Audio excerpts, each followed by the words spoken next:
Family, I thank you from the bottom of my heart for supporting our channel and watching our videos.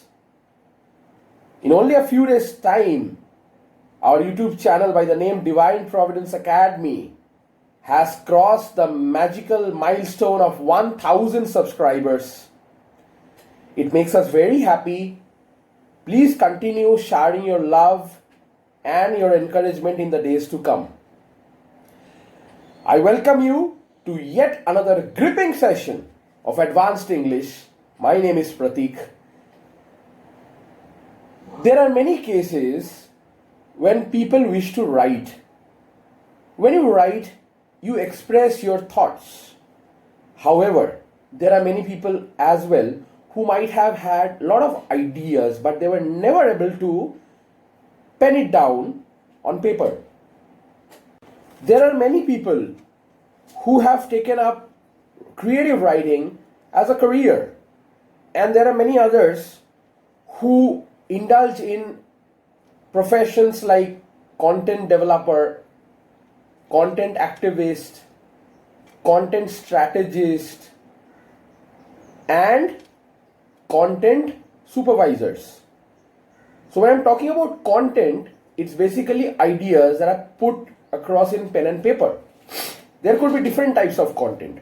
There could be academic content, like when you are writing educational content for K-12, or there could be industrial content, where probably you are using infographics and the digital media for making advertisements for a company. On either occasions, you have to be very creative, and the thoughts that you portray should be your own and should be accepted by your target audience. Now, how do you ensure that? Before I talk to you about some of the important strategies that you can use for descriptive writing, let me tell you that I know many people who had this issue of not being able to pen down their thoughts when they're young, but when they grew up, slowly and gradually, they developed themselves. They developed few habits which made them great writers. In today's video, we are going to see 3 important strategies to fill up your creative writing skills. First, usage of mind map. I'm sure you must have heard about this. Now, in my classes, I encourage my children to use mind maps often. What are mind maps? Here is a small photograph. Mind maps are pictorial representations with the central theme in the center and the allied information on the fringes. I'll give you a small example. This example will be a fundamental one so that everybody can relate to it. I don't want to wish to give a difficult example so that people can't relate to it. It's all about relating. For example, if you have a topic where you need to write on your favorite teacher, how do you go about that? Whenever people get a topic, it's a conventional ideology to start writing. Moreover, if the activity is time bound, then we get all the more nervous. But if you start writing without thinking, your thoughts will never be foolproof and your ideas won't be deep enough. So how do you go about it? If you use mind maps, you can have a central theme written in an oval shaped box in your piece of paper as your favorite teacher. Draw a line. The first information that you could put there is the name of the teacher and his family background, if you have knowledge about that. Second one, how did you meet this teacher? Or when did you meet this teacher? Did he used to teach you in school or in the university? Or was he someone who never taught you at all, but then you still consider him as your teacher?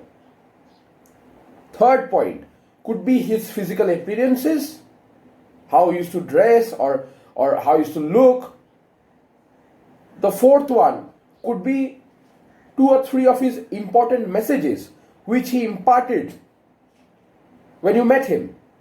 The messages that motivated you, that made you what you are today. Those messages could be written. Fifth one, why do you still remember him?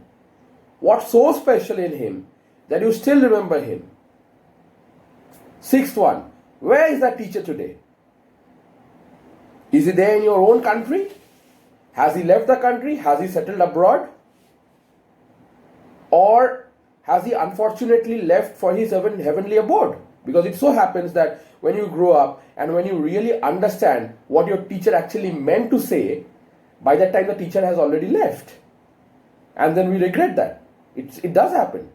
So these are some of the points which you could write. Now, once you have the central theme determined and once you have written all the points about that particular theme, isn't it easy for you now to collate all these points and make a paragraph?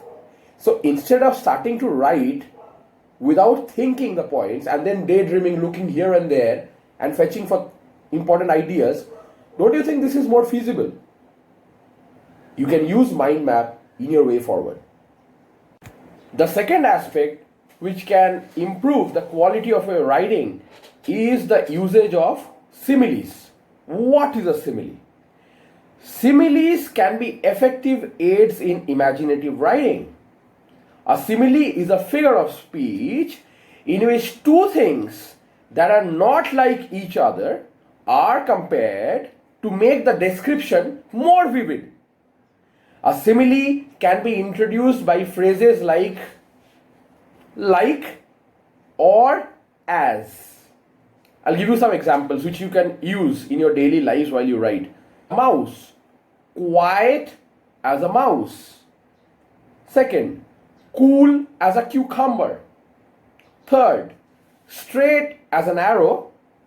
Fourth, as easy as pie. Fifth, run like the wind. Sixth, flat like a pancake. Seventh, as cold as ice. And finally, the eighth one, like a bull in the china shop. Now, did you see the contrast? We'll take one and then do the analysis.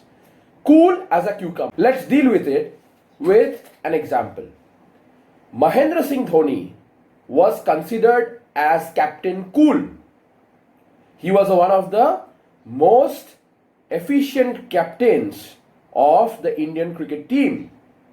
Mahendra Singh Dhoni was endorsed as someone who was cool as a cucumber. How many of you love cucumber in your salad? More importantly, cucumber has got a lot of health benefits. Cucumber acts as a detox for your intestines. And cucumber regulates your body temperature, keeps it cool during the summer season. Some of the beauty parlors and salons use cucumbers on the eyes of the people who come for grooming, isn't it? Haven't you seen it? Yes. That's because it gives you a very soothing effect. It acts as a tranquilizer. When it's placed on your eyes, it takes all your weariness away. The third aid for facilitating creative writing will be the usage of metaphors. Have you heard about metaphors before? Okay. Metaphors are an advanced usage of similes. However, it's slightly different. Again, metaphors also compare two different things, but the degree of comparison is a little more intense. For example, similes use phrases like or as, which you already know by now. So it's like cool as a cucumber. Okay, so it's like comparing. But as you can see, the cucumber doesn't become cool. But if you are using it as a metaphor, then it implies that one thing literally becomes the another thing. I'll give you an example. Charles Dickens once wrote an excerpt about tall chimneys. He wrote, tall chimneys, out of which interminable serpents of smoke trailed themselves forever and ever and never got uncoiled. Do you observe the metaphor here? How nicely he has used it in here. So here, the smoke that comes out of the chimneys in a particular factory has been compared to serpents, snakes. And he is not telling that the smoke looks like the serpent. He is literally making the smoke the serpent. That's called metaphor. So he says that the smoke looks like snakes and they never get uncoiled, okay, when they come out of the chimney. That's called metaphor. You can check out more examples in the internet. However, my suggestion will be to practice these parts of speech as they make your writing flamboyant.